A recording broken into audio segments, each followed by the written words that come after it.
Yes, mga igala, mayong adlaw ka nato tanan. Welcome din sa itong panaguban sa itong tulumanong Tambayan sa Radyo Philippines. Kaban ni Armando, finikito mga igala. Anyways, mga igala, no? Kumusta mo diha, no? Pilan lang kadlaw bago ang Pasko, no?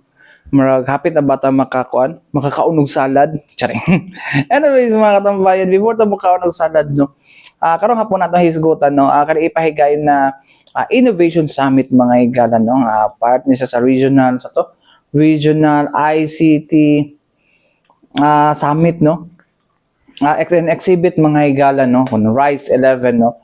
Kung asa, prioridad sa to ang mga kuan, no? Sa to ang, of course, mga higala na ginatulak sa to ang IT sector dili sa Davao Region, mga higala. ICT sector sa to ang Davao Region, mga higala, no? Nga mahatagan, no? Or mas ma-boost ang ato ang ICT sector dili sa Davao City or Davao Region ba, no, para makahatag po daghang or employment alang sa ato ang katawhan, no, especially sa IT sector nga dako og kaning potential mga higala, no, nga mahimo economic driver pod, no, sa ato ang unsa ni sa ato ang economic driver sa ato ang lugar, no, makahatag daghang trabaho o uban pa. Anyways, mga tambayan, unsa may mahitabo aning ICT kon mga higala, no, ICT Innovation Summit mga higala, no. Anyways, mga higala, no, ato paminaw, no, ang mga organizers sa maong event mga higala, no. Una na diha mga higala ang ato Department of Information and Communications Technology mga higala, no, nga Information Officer nga si Engineer Albert Gabriel mga higala, o ang Executive Director sa ICT Davao mga higala nga si Attorney si pangalan ni Sir Attorney Ryan Lee Mesias mga higala. Paminaw na to.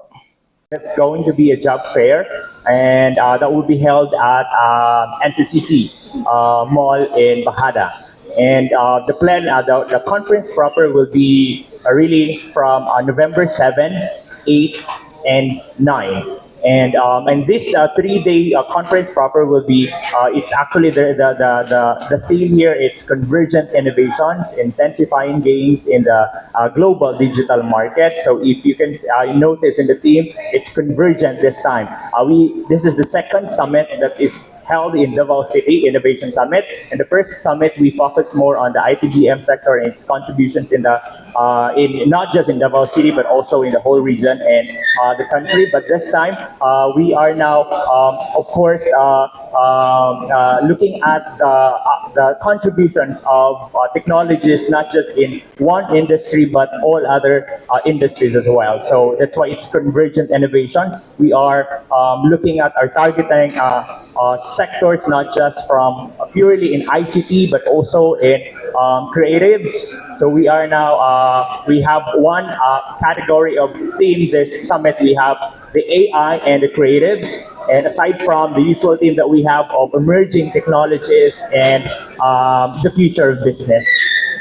And what's unique in this summit is that we, in the first summit, we have already we've invited mostly from the industry and from the government, but this time it's unique since on the third day we have invited right now our key stakeholders in the academe. So we have allotted one day for the academe for them to participate and contribute and share what's the updates in the academics industry.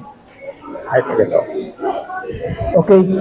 In addition to that Innovation Summit, no, is our activity in the DICT, which is Regional ICT Summit and Expo. So the second day of the Innovation Summit, this is where the Regional ICT Summit and Expo will be held at the same venue in SMX. So ang naka-difference niya is that in our activity for the DICT is that since Davao City is the excellence of the is the center of excellence for IT BPM industry, this program will have a content that aims to address the stakeholders' needs of the IT BPM industry. So we are trying to promote Davao City as the hub for the IT BPM industry, but we are trying to educate the other provinces like Davao del Norte, Davao del Sur, Occidental, and Davao de Oro to contribute to that part. No? So there's gonna be a learning session for opportunities related to ICT industry development. So part of within that program, kasi this is a one-day activity, part of that program is that we will be trying to showcase what is the importance of the IT BPM industry in the whole region. And then how does the remaining provinces outside Davao City would contribute to that. And at the same time, we'll be spotlighting the Philippine Skills Framework, in which we are trying to align the gap between the academe and the industry kung unsa tong kinahanglanon nga needs nila for the skills in order for us to develop ICT skills based on our manpower para makakontribute sila sa atong workforce and they can be added. Kay kabalo naman ko that we have as in partnership with the ICT Davao, we have a roadmap that we are trying to get 150 full-time employees for the IT BPM industry by 2028. And at the same time, we'll be also showcasing, there's going to be a discussion on what are the infrastructure that is needed by certain local government unit or a certain city in order for them also to have an opportunity to be a location for the IT BPM industry. And lastly, part of the program is that we're going to be showcasing the effectivity and the good practices of the ICT Council.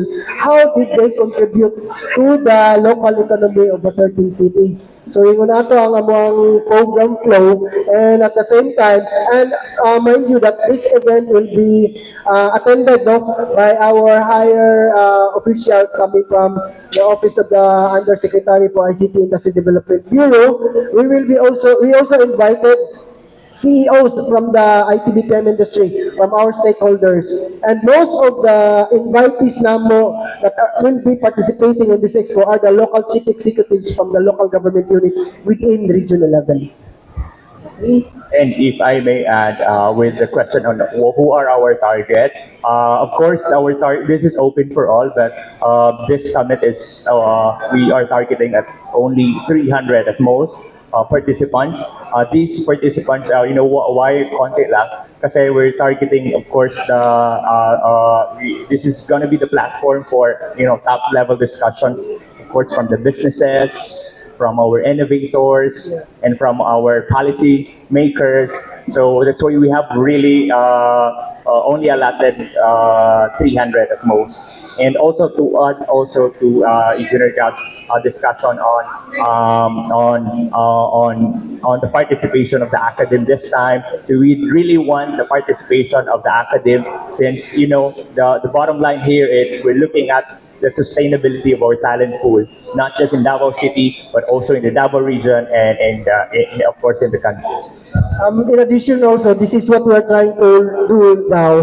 Kasi there's a very big rate of parang medyo malaki yung gap between the skills of the graduates and the industry needs. And then kung titignan natin, like around 10% lang ang hiring potential ng manpowers natin. So that's why we also invited people from the academy, like Czech is gonna be there, DepEd is gonna be there, TESDA is gonna be there also together with Dole, and other stakeholders natin, and which they will gonna be discussing there what are the things that they have to do in order to uplift the skills of our manpower, and that would be the basis. That discussion would result into maybe a policy or maybe strategies, that our stakeholders can also take part of that for that contribution. Para at least we can try to fill in the gap between the academic and the industry needs.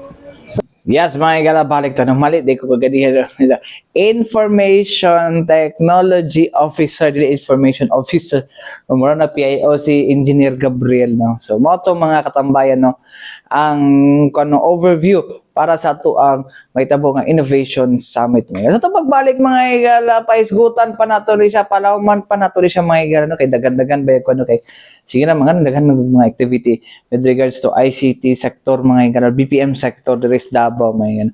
Anyways, mga igala, to na isgutan, no? Sa to pagbalik ko man lang sa importante pa, inom-nom ni nga to si Bianan.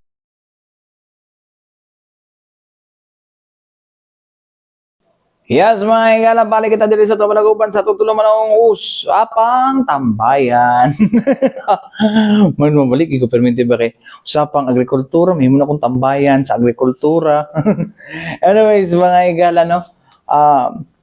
Padaya pa ganay sa ng paygayon nga ko ano Innovation Summit mga igala sa to ang ko ano sa pagpanguna na siya mga igala no. Of course sa to ang una diha ato ang ICT Davao Maygala, Davao Chamber of Commerce and Industry Incorporated o DICT Region 11 Maygala kun asa ginakuan nila mga igala, ginapush ko nila mga igala no nga mas mapakusgan ang ICT o ang Business Processing Management din sa tuas Davao Region mga igala. Well, isa na sa mga kuan kay mo ba na ang BPM karon mga igala mo na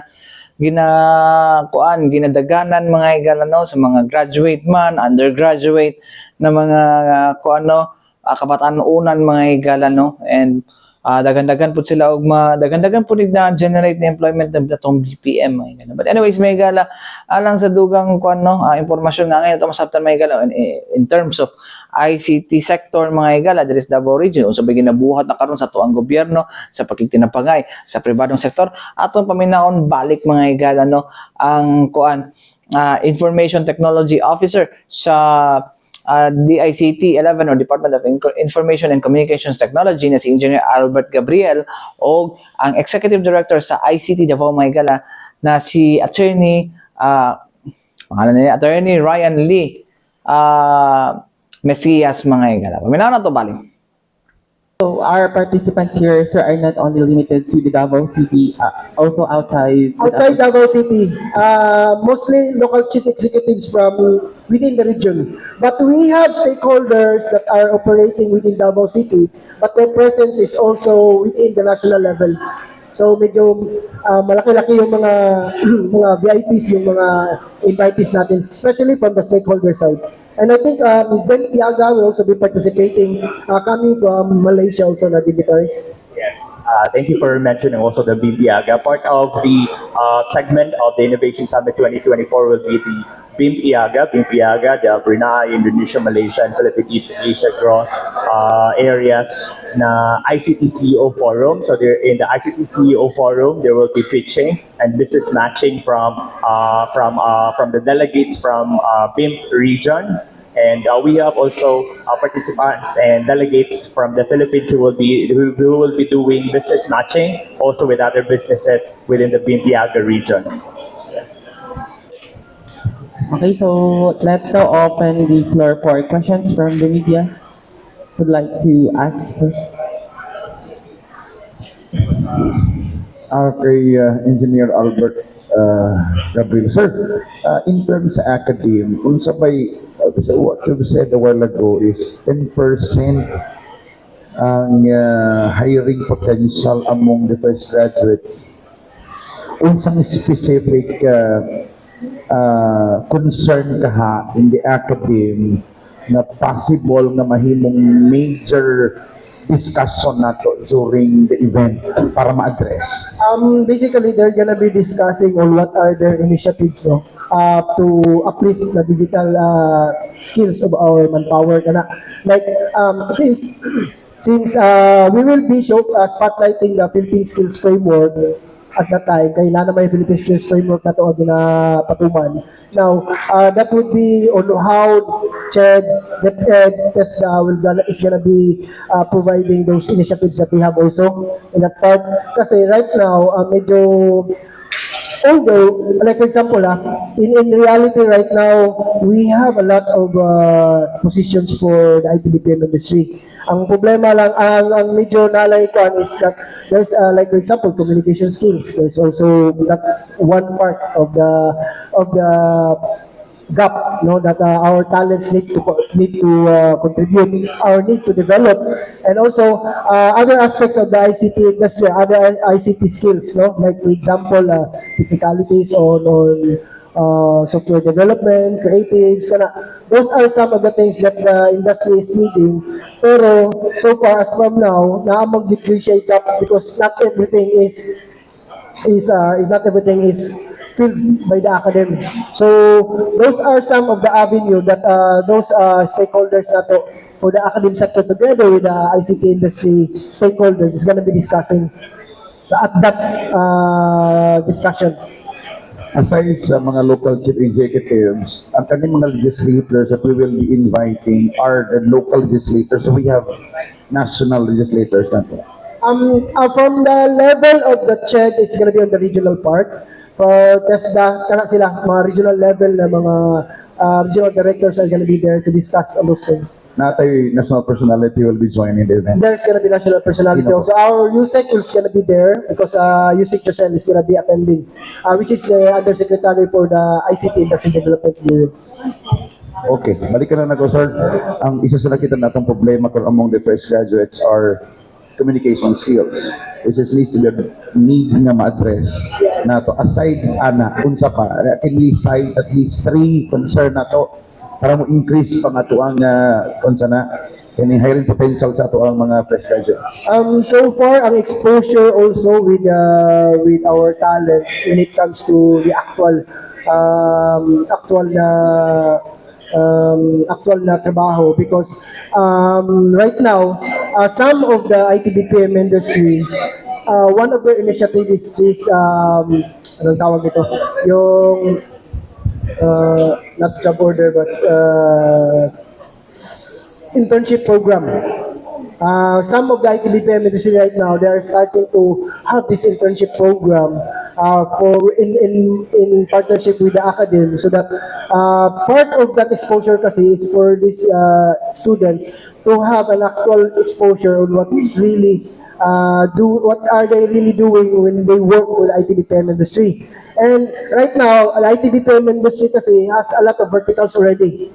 Not only with customer service, but like for example, there's also an IT BPM industry that caters medical job outsourcing, medical field, in the agricultural field, and a lot of verticals also. So, kako siya on that part sa mga estudyante. Like for example, pag may nga makutag IT BPM industry, it's not really na ICT related ang ilang kurso. But they need to be well versed on the education that they're having on what course that they belong. Like for example, sa agriculture, there's already ICT in agriculture. Na ay mga companies outside the country or mga international companies that are hiring agricultural technologies.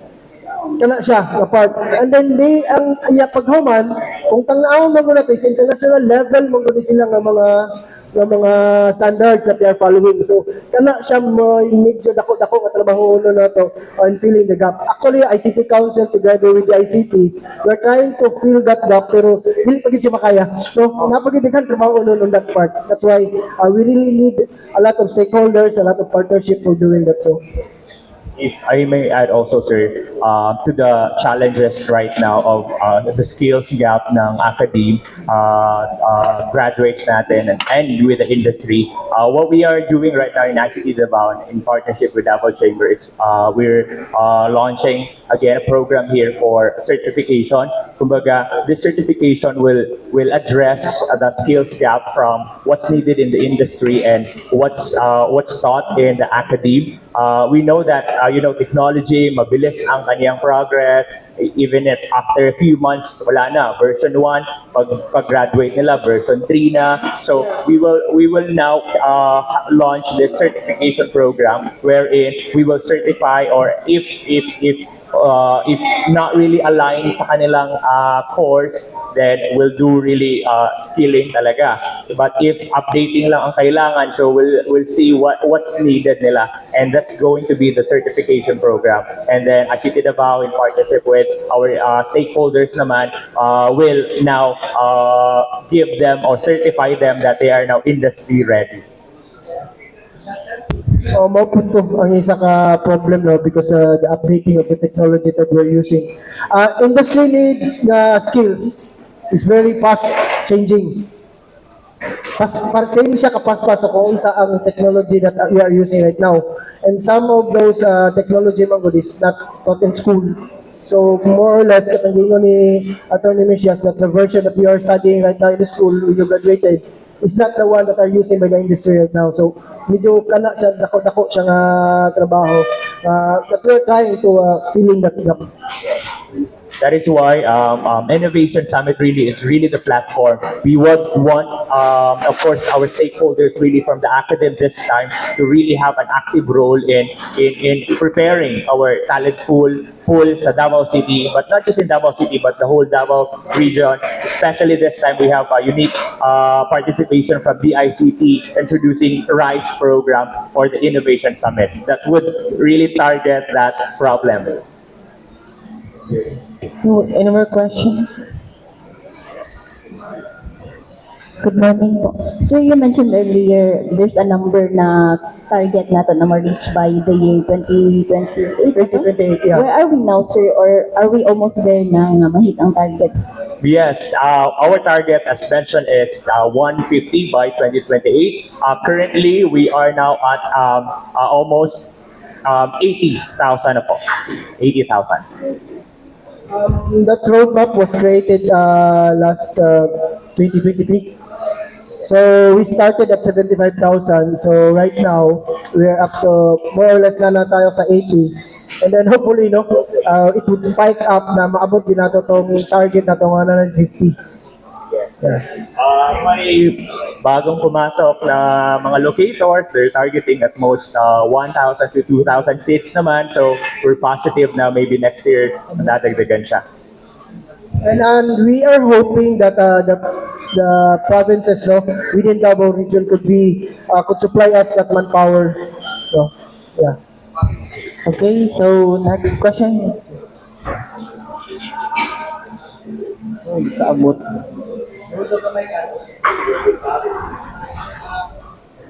Sir, na-mention nyo kanina na job fair, sir, sa ano. Mungutan na lang ko, sir, pila ka mga employers ang target na itong mga job opening ano, sir. O kano saan siya, sir, pakibalik lang po. The job fair will start at exactly 8 a.m. to 5 p.m. On November 6th. This is a free event for the Innovation Summit, and it will be located at the atrium of NCCC Mall, Victoria Plaza.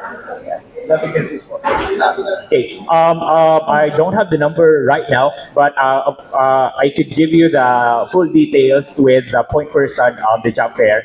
Kung ilan ang job vacancies na i-fill out natin. But I know that this is really in partnership with our PESO, and we have confirmed already the participation of the private companies for the job fair. As for last week, if I'm not mistaken, we have at most last week 30 employers.